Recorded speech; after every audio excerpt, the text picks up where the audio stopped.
This is Climate Watch. I'm Zhao Ying. Welcome to the show.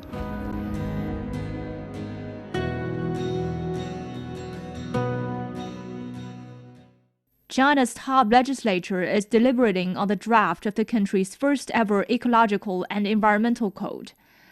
The draft spans more than 1,200 articles. Notably, it includes a dedicated chapter on green and low-carbon development, a pioneering feature in environmental codification globally. It also brings together rules on pollution control, ecological protection, and climate governance. If adopted, it would become only the second law in China formally designated as a code after the Civil Code.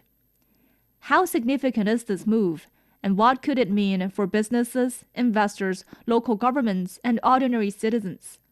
Joining us now is Ma Jun, founder of the Institute of Public and Environmental Affairs. It's great to have you on our show. Thank you. Thank you for having me. So we know that China has many environmental laws, but this will be the country's first code on ecology and environment. So can you help us understand the legal weight of a code versus a collection of individual laws? Sure. Talking about the legal weight, this landmark legislation, the code, represents a historic shift from a collection of scattered environmental laws to a unified, systematic legal framework. Technically, it is about what is called codification. We had a long history of legislation across many decades under very different socio-economic contexts in environmental legislation. While all these individual laws can be viewed as beautiful pearls, the code is the necklace that strings them together, helping string together and resolving the past issues of duplication and some inconsistency among more than 30 separate statutes. It holds a higher authority in a more profound way and provides a more stable, hopefully, and holistic foundation for governance, moving from a law-based to a code-based era. Okay, so if you look at this draft as a whole, what do you see as the most important or innovative features of this code?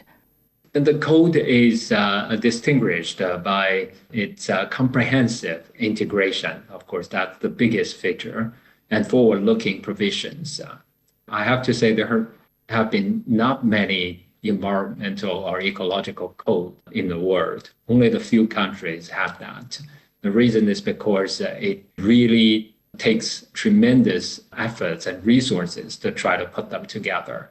So now we're having only the second in China's legislation. And the key innovations of this code also include a dedicated part on green and low carbon development, the institutionalization of the dual carbon peak and neutrality goals, and specific rules for managing emerging risks like radioactive pollution from thermal nuclear fusion. It also emphasizes a human-centered approach, addressing some of the practical social issues that has aroused a lot of social public attention in our fight against pollution and ecological conservation. Yeah, as you said, there's this dedicated chapter on green and low carbon development, and this is said to be a global first for an environmental code. So does this represent the institutionalization of the idea that environmental protection is no longer a constraint on development, but as a new model of development itself? Yeah, I think the inclusion of a dedicated part of green and low carbon development is not just indeed a global first for an environmental code. For China, it is extremely important because, this carbon peak and neutrality, the fight against climate change, have been upheld as a national level strategy. It's a pillar, one of the very important part of the national strategy. Having said that, so far, there are only very low-level legislation on that. So I think to include that in this code, in this landmark legislation, is filling out some gap. And of course, it institutionalizes the shift in China's development philosophy. Environmental protection is no longer viewed merely as just constraint or cost for growth, but as an essential driver for a new high-quality development model. And in reality, we have seen high-level protection being helping, China's economic growth. Renewable energy-related industries now account for a quite prominent part in China's new GDP growth. So the protection is now legally framed as a prerequisite for sustainable economic growth. Yeah, but still we know that decarbonization requires a lot of upfront investment. So could stricter ecologic red lines at the current stage slow the short-term GDP growth in certain regions? Like especially how might those poorer provinces handle the potentially higher compliance costs?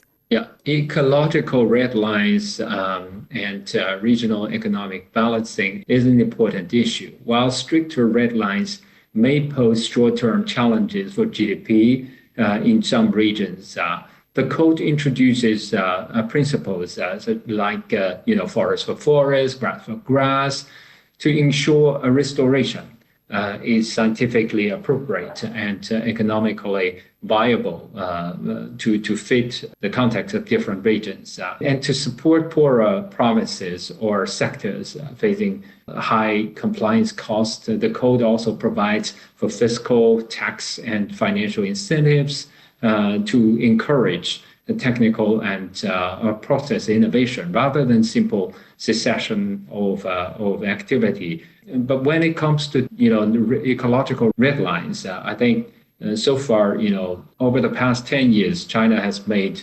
major efforts across different provinces and cities to develop the so-called eco-function zoning system. The country is divided into 44,000 different eco-function zones. And we have been using our Blue Map platform to try to map out these function zones. And so far, this mapping have been adopted by some major banks and investors and in their green finance due diligence process before they issue loans to companies or projects or infrastructure. They overlap that with the eco-function zoning and also, of course, in supply chain management, it also become an important tool. And so I think all these digital solutions will eventually, make it more cost-effective and better balance the conservation with economic development. It actually can help enhance the efficiency in environmentally responsible decision-making. Yeah, and the draft integrates climate change mitigation, carbon peaking, carbon neutrality into this environmental law. How significant is that move? I think it's highly significant, as we just discussed. Integrating climate change mitigation and the dual carbon goals directly into environmental law provides a permanent legal mandate for what were previously more policy-based targets. We have made it a top priority. But globally, I think it is viewed as very important to have this legal mandate. So in some way, we have that. Through this public soliciting of public opinion, we also have become part of that and also making proposal of how to further strengthen that. I think this will establish a unified system for tracking carbon footprints and managing the carbon market and also ensuring the greenhouse gas emission data is as strictly regulated as the traditional pollutants measuring and tracking. Yeah, you mentioned the data measurements. Actually, the draft strengthens requirements for environmental monitoring institutions, including stricter registration and oversight to prevent data falsification. I mean, how serious has the data credibility issue been, and how will this fix it? Data quality has always been a challenge in our country, and the environmental data quality have aroused great attention, and not just on the conventional pollution data, but also on the carbon data. because for example, with the establishment of the world's largest carbon trade market. In the early days, some companies try to falsify the carbon emission data because a single change of the data will mean a lot of illicit gains for those companies. But data falsification has been a significant barrier to effective governance, including the climate governance. So the code addresses this by requiring environmental monitoring institutions, putting a lot of emphasis on their roles, make sure that they will be strictly registered. They need to register and managed through a filing mechanism. And all their equipment, technicians will have to be registered with the agencies in charge, and penalty fines have been also developed. And by tightening oversight and increasing all these penalties for fraudulent data and practices, the law aims to ensure that monitoring data can serve as an objective and credible basis for environmental management and decision making. Yeah, and also the draft introduces credit restoration for companies, and this seems like a second chance policy. But how do we balance being lenient enough to encourage corporate reform without weakening the deterrent effect of environmental fines? Yeah, the credit restoration is designed to balance strict deterrence with an incentive for mitigation. It does provide a second chance for companies that have committed, for example, violations, but have proactively corrected their behavior and remediated the environmental damage. I want to say, as an organization who over the past 20 years compiled all this, track the performance, and now so far, 20 million corporations. I have to say that, any big companies, it will be almost like quite impossible to never have any environmental problems. So should not be the end of the world. The most important is for it to recognize that issue, being able to find their own problems and then try to not just solve the problem, but openly disclose what went wrong and how they try to solve the problem, give people the rights to know. I think this prevents minor or historic infractions from permanently crippling a company's ability to access financing or bid for projects, thereby encouraging long-term compliance. Okay, and also, as you said earlier, we noticed some human-centered rules in this code. For example, we know that burning crop stocks is a centuries-old tradition for farmers, but it is also a major source of smog. And the code calls for scientific and humane management. So how does the law proposes to respect farmers' traditions while meeting modern air quality standards? Actions to ban, for example, open burning of crop stocks and agricultural waste, I think that has been introduced when China is trying to combat the once extremely severe smog and air pollution problem. But while we managed to stop this practice in most of the regions in China in those early days, it does put some pressure, extra pressure on the farming community. They are in some way, the underprivileged groups. And so the code seeks to resolve the tension between the farming traditions and air quality by calling for this more scientific and precise management.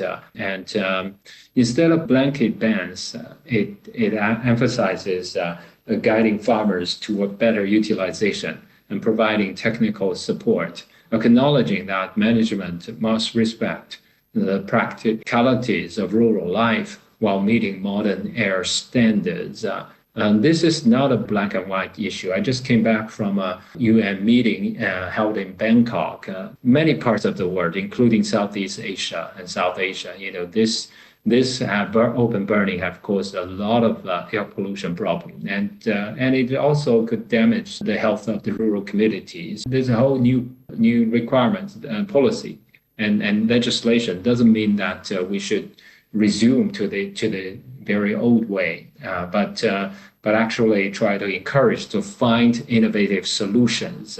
Also through better cost sharing and compensation mechanism to help the transformation into a more modern farming practice. Okay, and the draft also addresses human-wildlife conflict, and it includes an emergency self-defense clause. How does the code balance biodiversity protection with public safety? China really stresses the importance of conservation. In the old days, we really suffered from deforestation and also all this poaching and killing of the wild animals. But in more recent years, all these very, very stringent laws and regulations have also aroused some attention, creating some tension between humans and particularly those who live in those areas. In the communities and wildlife conservation. So in response to the increasing this human beast conflicts, the code introduces an emergency self-defense clause. It specifies that emergency situations where wildlife poses a real threat to human life, individuals who take measures that cause harm to the animals will not be held legally liable. I think this will help balance biodiversity protection with the fundamental rights to the public safety, to human safety. Yeah, and interestingly, the draft also mentions radioactive pollution control for controlled thermonuclear fusion. So is this a signal that China is legally preparing for a future powered by artificial suns? Yeah, and I think, in this modern world, we have all seen the increasing demand for energy, and China and the United States and a few other countries are really making extremely big efforts to try to develop the thermonuclear fusion, which is considered to be a ultimate solution to the energy supply challenge. So the code tried to be more forward-looking by including a provision for the prevention and control of radioactive pollution specifically related to this controlled thermonuclear fusion. This signaling indicates that China is indeed preparing its legal infrastructure for a future powered by advanced fusion technology. And the artificial sun will hopefully not just provide sustainable energy supply, but also ensure safety, and that will really make it beneficial to the socio-economic development. For those industries that are deeply dependent on natural resources like tourism, agriculture, manufacturing, how might this code reshape business models in the coming years? Yeah, industries such as agriculture, manufacturing, and tourism will need to shift to work models that prioritize resource recycling and carbon footprint, more climate friendly models. For instance, tourism is expected to move toward more low impact and green models as ecological red lines become more rigid, and manufacturers will be driven toward greening energy supply, decarbonizing supply chains, and adopting circular economy to remain competitive under this new standard. Okay, and some analysts say that this code could raise compliance costs and benefit those larger, more technologically advanced companies. Would you agree?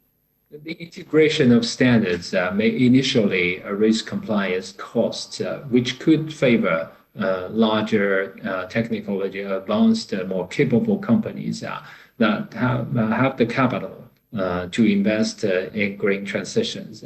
However, the code's focus on technological innovation and economic incentives is intended to help all businesses transition to more efficient, less wasteful operations over time. I hope that small and medium-sized companies could also be benefited.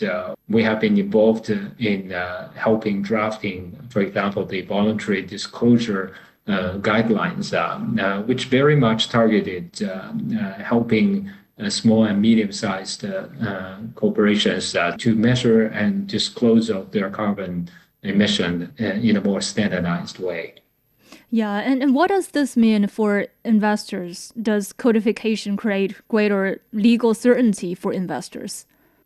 Yeah, hopefully the codification will significantly enhance legal certainty by providing a single unified source of environmental law. For investors, hopefully this will reduce the risk of conflicting regulations and provides a clearer long-term roadmap for compliance. I think this long-term, the assurance of the direction to go is often quite essential for large-scale, long-duration green investments. Yeah, and the draft includes provisions on international cooperation and participation in global green transformation. How does this position China globally? Yeah, the draft provides, we have seen that it includes provisions for international cooperation in green transformation and biodiversity conservation. By creating the world's first environmental code with a dedicated green development section, China does position itself as a global leader in the environmental rule of law and try to contribute with the Chinese solution for balancing protection and development on the international stage. I think this aligns with also the expectations from the world to our country, as the second largest economy, to play a leadership role in global environmental and climate governance. Yeah, but we know that the laws only matter if they are implemented. So once the code is passed, who do you believe holds the most critical key to its success, like central regulators, local governments, the courts, businesses, or the general public? And what will be the biggest implementation challenge? Yeah, our experience over the past, particularly the past more than 10 years of the great rapid, improvement of air and water quality, the successes in implementation of environmental legislation rest on the multi-stakeholder approach involving, of course, central regulators and local governments for implementation, central government for policy making, and courts for enforcement. The public holds a key through participation and oversight, and